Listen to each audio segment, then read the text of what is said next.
History is about the way things were, not the way that things should be. We're talking about how people actually are, and people are not typically interested enough or driven by minute theological detail. And so what they care about is community. Hi, I'm Heidi. I'm a historian and the host of They Also Served, which tells the stories of little-known women who made a big impact on Christianity in the United States and around the world. And today we're talking about the women in the Millerite Movement. We will be talking about just a few of the women who, besides being editors and public speakers in the Millerite Movement, also were reformers seeking to reform their local community and their world, including Emily Clemens Pearson, Olivia Maria Rice, Lucy Maria Hersy Stoddard, Sojourner Truth, Abigail Folsom, Catherine S. Kilton, and Grady S. Miles. Likely the only woman whose name you recognized is Sojourner Truth, but by the end of the episode, we trust you will agree that the other women deserve to be remembered as well. The Millerite movement was a religious movement in early 19th century America, just as the United States was forming its identity. William Miller and his adherents believed that Christ was coming very soon, in the early 1840s to be exact. But as we will discover, the women were not content to sit silently and listen to the exciting news that Jesus was coming soon. They viewed the news as a call to action. For Millerites of all genders and races, their religion and their societal/political, cultural views all interwove and connected in the cause of reform. And that was connected directly with their belief in the soon coming of Christ. If you believe that Christ is coming soon, if you believe that you are going to stand before God in the judgment with Christ as your advocate, if you believe that that's coming and you have a date for that, like a deadline, you really need to make sure that you're proving your faith through your actions. Sort of like James, what James says in his epistle, faith and works kind of stuff. This is my friend Kevin. We met him in the first episode. Kevin is a researcher, historian, and professor, serving as the director for the Center of Adventist Research, assistant director of the White Estate, and an assistant professor of church history at the Seventh-day Adventist Theological Seminary in Berrien Springs, Michigan. As we will explore in this episode, the Second Coming of Christ inspired American women who were part of the Millerite movement to work toward bettering the world around them. They took the text of Joel 2:28 literally. In the last days, God says, I will pour out my spirit upon all people. Your sons and daughters will prophesy. And they believed that they needed to use their voices not only to warn the world that it was ending, but also change the world that they lived in for the better, to improve the lives of the people they encountered on a daily basis. Like the disciples after Christ's resurrection in the biblical book of Acts, the Millerites saw themselves called to proclaim the good news of Christ's soon return, but also work toward improving life here on earth in order to preach good news to the poor, to release the captive, and to set free those who are oppressed. The Millerite movement begins with a man named William Miller, who was a farmer in upstate New York. And he starts to preach in August 1831 that Jesus is coming soon, in about the year 1843. And he will continue to preach sporadically until the fall of 1834, and then he starts doing it full time. Increasingly in the 1830s, people are going to be coming into this movement, being drawn into these teachings and the publications of William Miller around this idea that Christ is coming personally in 1843 or thereabouts, and that there's going to be a new heaven and a new earth. Although Miller was reluctant at first to share his ideas, the movement rapidly grew, especially after Henry Jones, Josiah Litch, and Joshua V. Himes joined the movement. Joshua V. Himes contributed to this growth through his organizing and editing skills. He spearheaded editing and publishing the Signs of the Times, the first Millerite newspaper, which helped spread the message far and wide. Millerites looked eagerly for Jesus to come around 1843 or 1844. Following the command of the third angel in Revelation 14, they called Christians to come out of Babylon. They saw other evangelical churches as Babylon because they were supporting sin. And what is the number one sin of the day? It's slavery. You're coming out of Babylon because, as it says in Revelation 18, verse 13, it says that Babylon engages in selling slaves in the souls of men. And so if you don't want to be part of Babylon, you got to get out of that. You got to get away from that system, the structure that is actually upholding injustice, and you got to free yourself from the structures of injustice. And so that's both religious and civil. And so they're oftentimes advocating that you come out of the state, and that really kind of effectively means that you're either boycotting the two-party system, the Whigs and the Democrats, or you are literally advocating that the North secede from the South because of slavery. Even before the United States became a nation, slavery had been hotly debated. Many Americans recognized that slavery was incompatible with the ideal of democracy. During the colonial period, some Christians, particularly the Quakers, recognized that slavery did not fit with their religious beliefs, that all were one in Christ Jesus. The Millerites found in the three angels' message in Revelation evidence that they needed to come out of Babylon, out of corrupt political and religious systems, and get rid of the corruption of slavery. So what roles did women play in the Millerite movement other than just as believers? They obviously were believers, but what else did they do?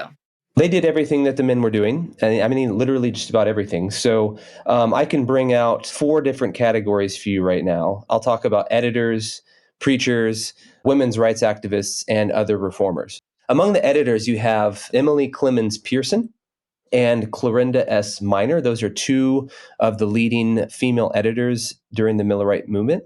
And they jointly edit a Millerite newspaper for women called The Advent Message to the Daughters of Zion that was launched in May 1844.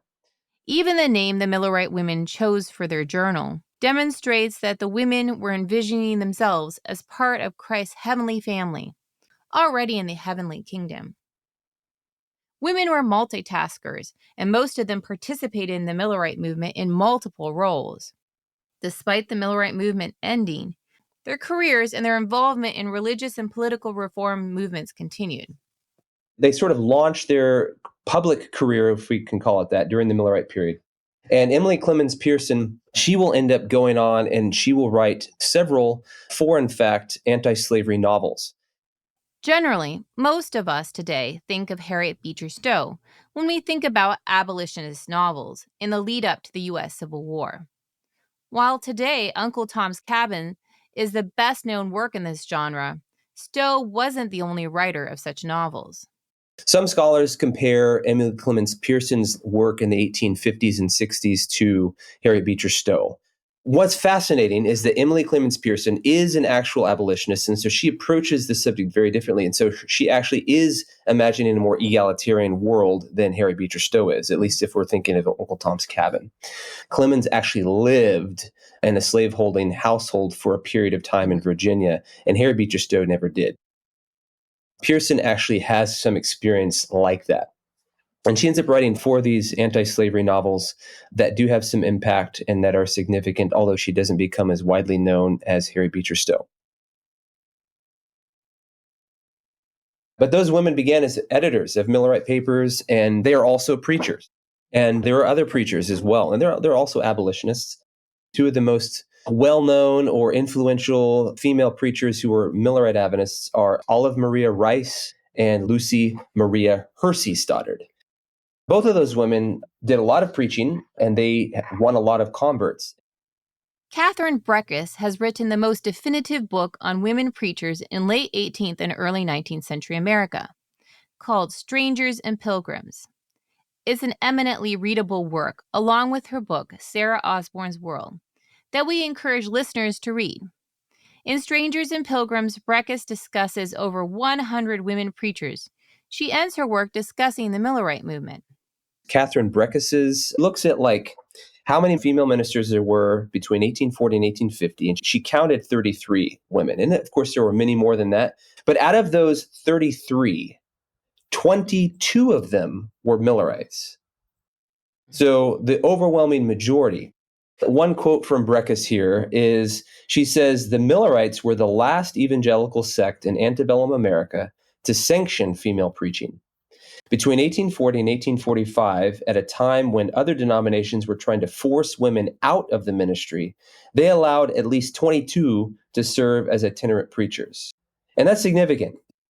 People who joined the Millerite movement came from a variety of denominations, but the majority came from the Methodist, Christian Connection, or Free Will Baptist denominations.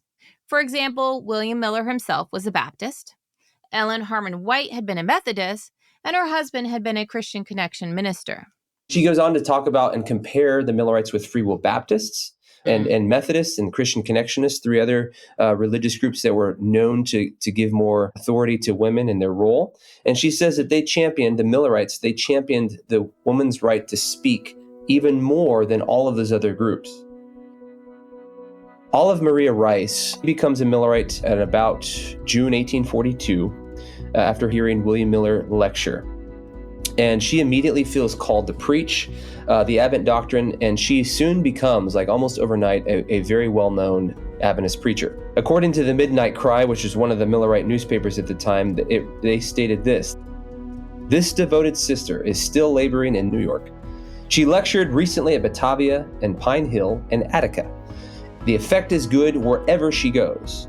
So we see clearly from the primary sources that she had effect and impact. These are a couple quotes from her that sort of illustrate her impact. She says, "And probably God has made me the humble instrument of saving more souls within a few weeks past by sounding the midnight cry than most missionaries in the East at least have had as the fruits of their labor in many years."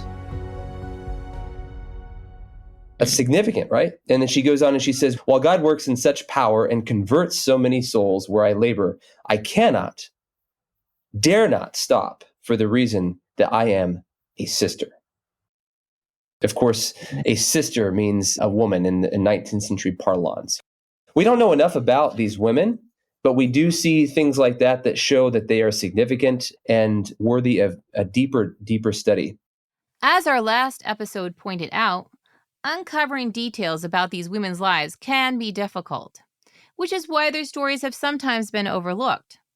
But these women often made significant sacrifices, financially and personally, to share the good news to the poor and proclaim liberty to the captive.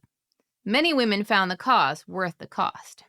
So Lucy Maria Hersy Stoddard, she accepted Miller's teachings also in 1842, and she was impressed, like her other female colleagues, to preach the gospel message, right? So she quit her job as a teacher to preach full time. And Isaac Welcome, who was the first historian of the Millerite movement, and he was a Millerite himself, he acknowledged her success in the first published history of Adventism, of Millerite history. It says, "Elder Jonas Wendell and many other," I'll add the word male ministers, now proclaiming the gospel, state that their conversion to the truth was through her preaching. This should encourage others whom the Lord calls not to refrain because they are females. And so that's encouraging and exciting because that shows actual sort of institutional support for this. There were definitely some Millerites who were more conservative and didn't want women to do anything out of the house, etc. But the top leaders of the movement, they encouraged female participation. And Breckus gives us a few reasons as to why that is the case, which I think are fascinating and worthy of repeating. Number one, Breckus says, well, the end is coming soon. You need basically all hands on deck to get the word out there. So there's a simple pragmatic need for every able-bodied person to be out there preaching, including the women. And we could say even children. Another one that is fascinating, and this is the most insightful thing, is that based upon the prophecies that are given in Joel and then repeated in the book of Acts about women preaching and prophesying at the end of times, Breckus astutely observes that the physical female body in front of an audience of people preaching literally symbolized the end of times. Because you see it. You see these passages being fulfilled. The third reason that she gives as to why they did this is because these women cared about their rights. And so they are advocating on the basis of female exemplars in the Bible, like Deborah, Priscilla, Anna, we could go on with others. And they're saying that others have done this. they were called by God, and we are too. We have the right to do this. And so they championed their right to speak, and they did it, and they did it well. A second way that women were involved in the Millerite movement, building on these preachers, and this is an overlap again, is some of these women were well-known women's rights activists. There is Angelina Grimke Weld, who is a very famous women's rights activist who was notorious for her speaking to mixed audiences in Massachusetts in 1837. And this really just rips apart New England, and they're all torn apart over this. And she's insisting on women's rights and so forth, and the right to speak, as well as anti-slavery and other kindred causes and reforms. And she becomes a Millerite. Then there's also Carolyn M.S. Severance. She was a member of Charles Fitch's church in Cleveland. Quick aside, Charles Fitch was a powerful preacher in the Millerite movement and created the Millerite Prophesy chart. This chart was full of illustrations of fantastical, frightening beasts and monsters that symbolized world powers, dynamics, and events. You can view an image of the chart in our show notes. Although Fitch was a latecomer to the Millerite movement, his powerful sermon urging people to come out of Babylon stirred conversion.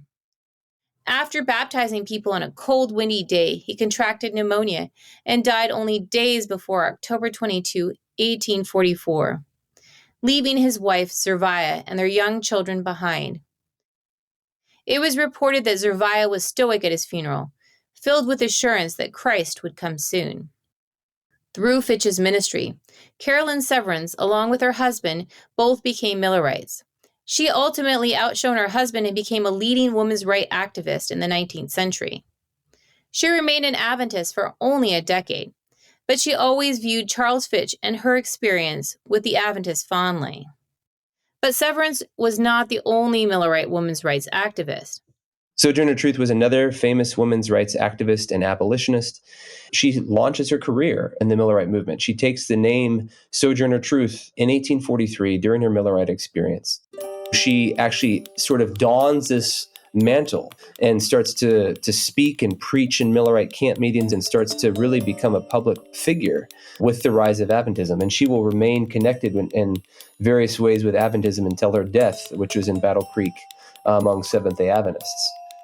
Sojourner Truth spoke of some of her motive for joining the women's rights movement in her famous speech at the Ohio Women's Rights Convention. For her, reform was driven by her religion, and it was an activity done in community. In a quote attributed to Sojourner Truth, she said, "If the first woman God ever made was strong enough to turn the world upside down all alone, these women together ought to be able to turn it back and get it right side up again. And now they is asking to do it. The men better let them." Maybe more notorious than the rest at the time, but is hardly known today, is Abigail H. Folsom. Abigail Folsom was a radical, absolutely radical feminist women's rights activist as well as abolitionist, and she rocked the nation with her defiant tactics of protest. She is living a sort of quiet life, it seems.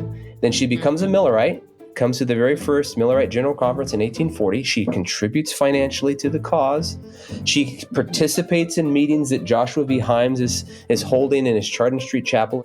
She pioneers speak-ins. And what that means is she would go into a space and she would literally start speaking, blurting things out in front of everybody. Who cares who's talking? And she would accept the consequences, whatever they may be. And they were often physical assaults. They were often jailing her. And she even got thrown in the insane asylum and the Worcester Lunatic Asylum. While Abigail was definitely not the first peaceful protester, in the United States, she and her companions were somewhat pioneers in this. We often associate peaceful protests with men like Gandhi and Martin Luther King Jr. during the Civil Rights Movement. But women in their efforts for women's rights had led the charge in using this method to argue for the right to vote, own property, and be protected from spousal violence in the 19th century. Kevin tells us more about the colorful Abigail Folsom. and she becomes the most famous Millerite to be incarcerated in one of those places. She's always interrupting over something with anti-slavery or women's rights in particular. Those are her main things. And so she'll go to like the New Hampshire House of Representatives, and she will start blurting things out. I had a vision from God. And she'll try to start talking about the end of times, talk about women's rights or the rights of Black people. And then she'll be carried out as she's yelling out things on her way out. Stop it now! And this happens in Massachusetts, at the Massachusetts House of Representatives. She will go to the police court to defend an interracial couple. They're being tried because it's illegal for a Black man or a Black woman to marry a white person. She's there like protesting this, and what she would do is she would bring in like her knitting needles, and she would just keep knitting and clanking her needles really loudly. And she would keep interrupting with different words and phrases just to interrupt and mess up the systems. One newspaper described her as the unterrified champion of total female democracy, and her voice as a cracked trumpet that could resound even over the sound of an organ. She spoke for temperance, in other words, not drinking alcohol, and equality for races and the sexes. She is reported to even have rebuked the members of the New England Anti-Slavery Convention for their sins. She made national headlines throughout the United States and even in Great Britain. And she was so radical that even the most radical abolitionists had a hard time handling her. And so she was known by a number of names among these groups. Like they even called her a lunatic. They called her that dreadful Abigail. Ralph Waldo Emerson called her that flea of conventions. Other abolitionists called her our capital aversion. And some others called her the hard bargain of free discussion. And of course, this reminds us of that phrase that was given by Laurel Thatcher Ulrich, who said famously, well-behaved women seldom make history, right? This is what Morris said about Folsom. He says that, quote, Folsom was the chief among the fringe of the unreasonable and half-cracked who inhabited anti-slavery spheres. She is absolutely fascinating, in spite of the fact that she rattles the cage so consistently, so thoroughly throughout her life. Like, by the time she dies in 1867, many of her obituarists actually kind of fondly remember her, even including people like Wendell Phillips, who was one of the ones who literally carries her and evicts her from an anti-slavery meeting. People kind of respect her because they recognize that what she was doing had a valuable purpose in the anti-slavery cause and also for the rights of women, which by 1867 had almost 2 decades of strong support after Seneca Falls. She's an unsung hero in so many ways. And by the way, she was definitely not insane. Contemporaries like Nathaniel Peabody Rogers, who actually recognized that there was a method in her madness. And there was a brilliance about it. I personally find her to be quite inspiring. One of those newspapers ranked Abigail Folsom as the 3rd most prominent Millerite preacher across both genders at the Great Disappointment. So they're, of course, trying to make Adventism look as bad as possible, and everyone thought that she made Adventism look even worse. But I kind of think she's the kind of person that we would want to hold up and champion today because she's so interesting and I think important. She sacrificed for what she believed. She got jailed many times. And at least in the insane asylum once for like a full year. Yeah, it was a lot of suffering on her part. As Millerites look forward to Christ's soon coming, they saw the horror of slavery in the United States and were frustrated by the lack of American action on ending slavery. They sought to do their best to ensure that the community around them experienced the equality promised in Christ. So if the federal government asks you to do something, you may say, okay, that goes along with the laws of God, fine. Otherwise, you would say, no, forget it. And so you would do something like disobey federal law, like maybe the Fugitive Slave Law. The Fugitive Slave Act of 1850, which expanded on previous past fugitive slave laws, required enslaved people to be returned to their enslaver, even if they were in free states. It fined those who helped people escape enslavement the astronomical sum at the time of $1,000. Today would be nearly $40,000 and 6 months imprisonment. And it suspended normal trial rules for those who were accused of being fugitive slaves. So a person who was accused of being an escaped slave wasn't allowed to testify on their own behalf, and they weren't granted a trial by jury. The person who arrested the alleged fugitive slave received $10 if the case was proved. But if it was dismissed for insufficient evidence, the arrester still got $5.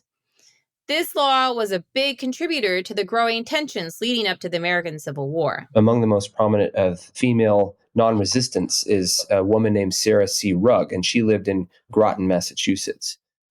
She had been a Millerite since probably 1838 or so.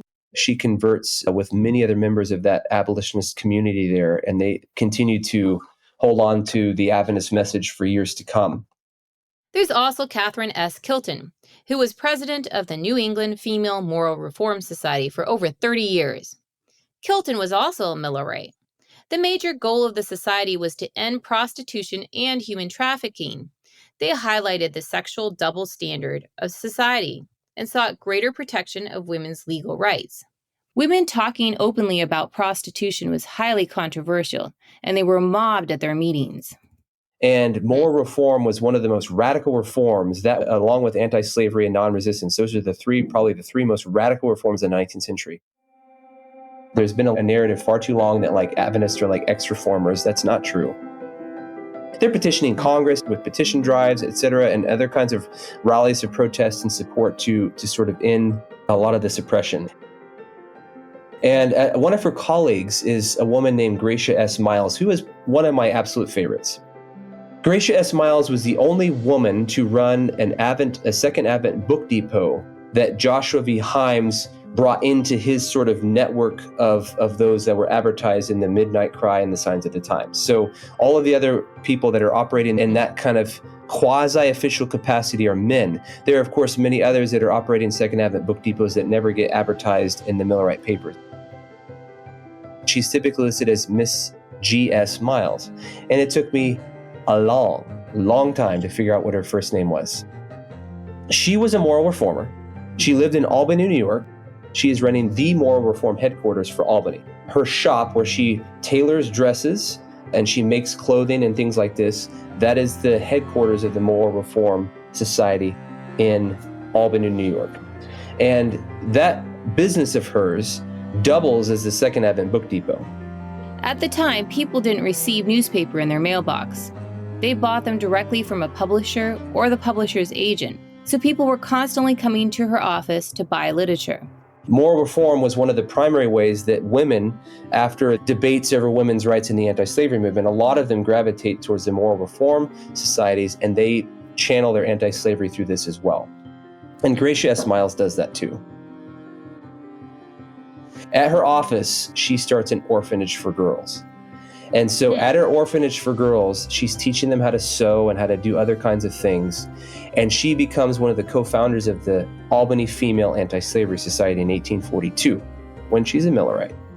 During that period, their primary objective was to make clothing and provide food and other kinds of necessities for fugitive slaves. And so we don't exactly have a lot of detail, but what I'm envisioning going on here, knowing that Gracia S. Miles is one of the founders, knowing that she's a tailorist with this business, a sewing business, and she has a sewing machine, which is very rare at the time, she is going to be probably the primary person involved in making this clothing, and she has the orphanage of all these young girls to help in this work.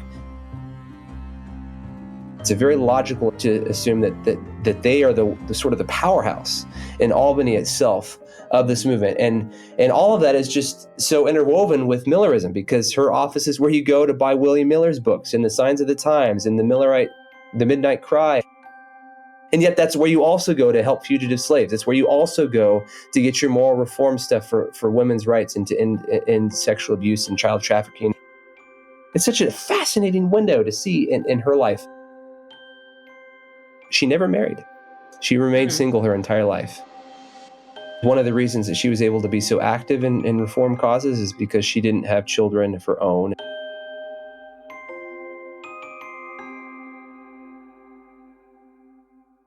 Women like G.S. Miles were actively engaged in publishing Millerite journals. They wrote poetry, letters to the editor, articles, and edited journals themselves. I asked Kevin why the Millerites published a journal specifically for women. If we think that the Millerite movement was driven by theology, you've got it completely wrong. The Millerite movement was driven by the community that they formed. There were several thousand Millerites before the summer of 1842, but whenever we started having camp meetings, it just blew up. It became a really large movement where thousands and thousands more came in with the camp meetings. And the meetings were egalitarian. You see people complaining, like 19th century editors who are not Adventists that are complaining because the Millerites just let anyone get up and speak or preach or whatever they want, whether they're a woman, whether they're non-white, it didn't matter. And that really upset people because they're defying gender norms, they're defying racial norms, and that really peeved the community. This is what made Millerism so attractive. Millerism really did help democratize religion. Most of these people that they get converted in the revivals of the Second Great Awakening, they just fall right in line with the status quo. And they become the ones that are against abolition. They become the ones that are against women's rights to preach or prophesy. And they don't really end up doing much to democratize Christianity. But the Millerites, they really are through their meetings and so forth. And they continue on in this for the entire antebellum period.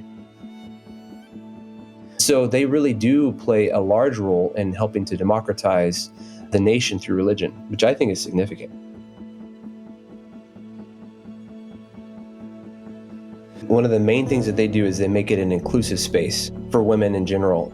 But it's largely through the fact that the Millerites generally encouraged women's participation that you even see the space for Ellen White to emerge in the role that she does. And of course, she becomes the most influential and the most successful, the most famous, if you will, of all of these Millerites and Millerite women, because she is the only one that can claim to be the co-founder of a denomination.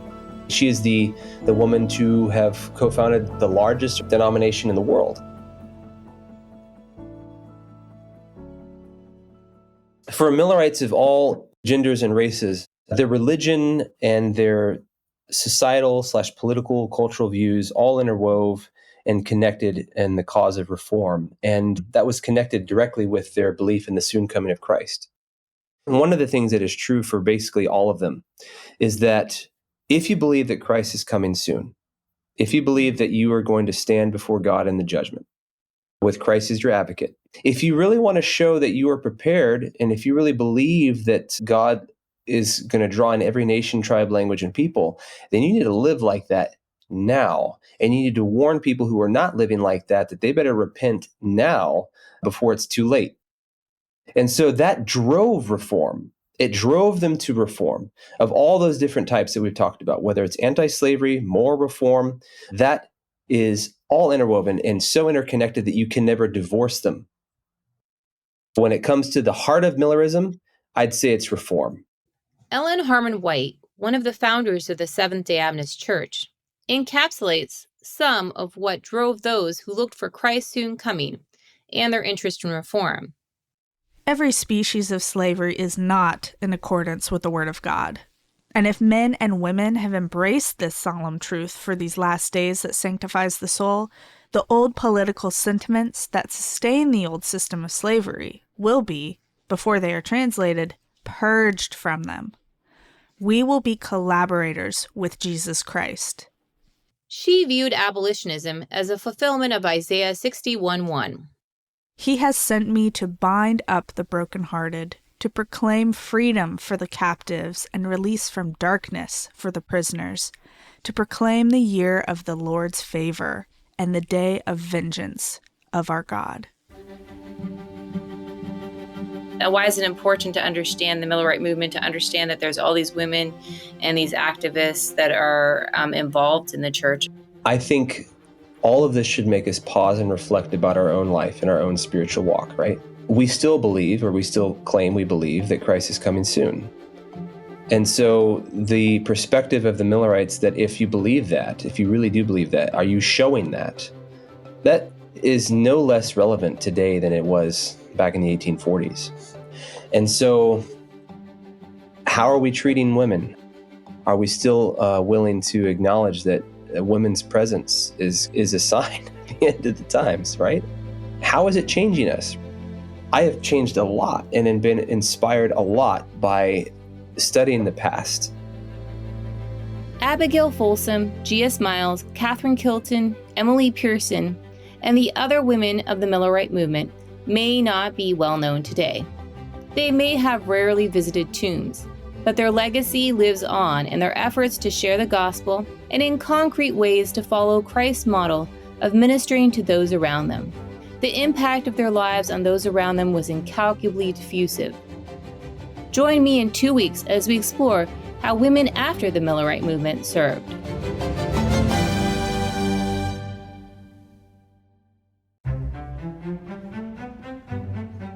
They Also Served is researched, written, and hosted by Heidi Olson Campbell. Thank you to the guest on today's episode, Kevin Burton. This episode was produced by Heidi Olson Campbell and Heather Moore. They Also Served is edited by Nina Velato. Cover art and social media by Chelsea Ernina. Stephen Husett is our equipment extraordinaire. And thank you to the Adventist Learning Community for making They Also Served possible.